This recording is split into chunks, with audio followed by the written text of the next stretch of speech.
प्रणाम बरगो सबके। हमरो सबके भाई दोस्त रितेश पांडे। कल हम एगो वीडियो देखनी, जौना वीडियो में हमनी के बिहार के सिंघम मनु महाराज जी, छपरा के डीएम माननीय नीलेश देवरे जी, बड़का भैया बुलबुल मिश्रा जी और बड़े भाई खेसारी लाल जी मौजूद रहने।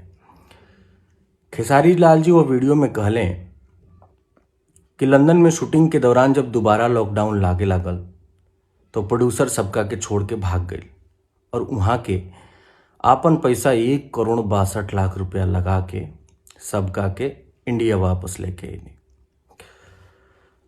इत्तेफाक से लंदन में हमू रही। जब हम ये वीडियो देखनी तो हम कहनी कि तो गलत बात बा।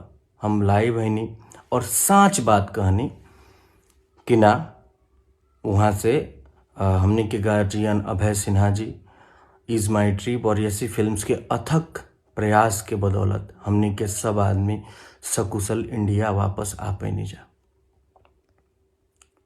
हम ये बात लाइव में कहनी।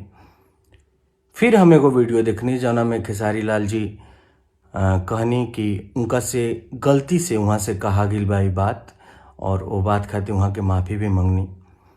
तो हम सोचनी कि हो गई बात ख़त्म, भाई गलत फहमी रहे वो दूर हो गई, बात ख़त्म हो गई। लेकिन ना, ये हमार भूल रहे।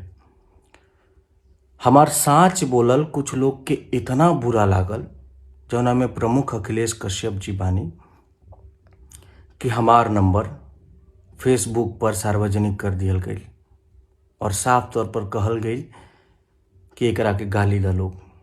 यूट्यूब पर न्यूज़ बनावल गई, कुछ न्यूज़ चैनल बाटे जौना में न्यूज़ बनावल गई, हमार नंबर दिहल गई और कहल गई कि इनका के गाली दा जा। ई कुल उहे न्यूज़ चैनल है जौन आज से कुछ दिन पहले बड़का भैया पवन सिंह के गाली देत रहला लोग। आज हमरा के देता लोग, काल केहू और के दी लोग। आज अगर विरोध ना हुई तो ऐसा ही केहू और भी एक गंदा राजनीति के शिकार हुई। ऐसे ही केहू कोनो गरीब या मध्यम वर्ग के लड़का अपना दम पर आगे बढ़े के कोशिश करी तो ओकरा के गाली और मानसिक रूप से प्रताड़ित करके पीछे धकेले के कोशिश कल जाई। ये सब काहे होता? काहे से कि हम सच बोलनी, काहे ना बोली। बाबा साहब भीमराव अंबेडकर जी के द्वारा रचित संविधान में भारत के हरेक नागरिक के समान मौलिक अधिकार दिहल गई बा, अभिव्यक्ति के आजादी दिहल गई बा। सच बोलल हमारा अधिकार बा।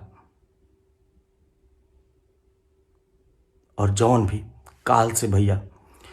काल से हमरा जौन भी हमार नंबर सार्वजनिक कल गई बा, ओकरा वजह से हमरा के गंदा गंदा गाली दिहल जा रहल बा। हमरा फोन पर जान से मारे के धमकी व्हाट्सएप पे और टेक्स्ट मैसेज के माध्यम से हमरा के मिल रहल बा। उ सब के प्रूफ हमरा भेरी बा। हम सबकर स्क्रीनशॉट रखले बानी कि कौना कौना नंबर से हमरा के जान से मारे के धमकी और गंदा गंदा गाली दिहल गई बा। जरूरत पड़ला पर हम ये सब चीज़ प्रशासन के मुहैया कराई। हम प्रशासन से अनुरोध करतनी कि मामला के संज्ञान में लेके कार्यवाही करी। जय हिंद, जय भोजपुरी।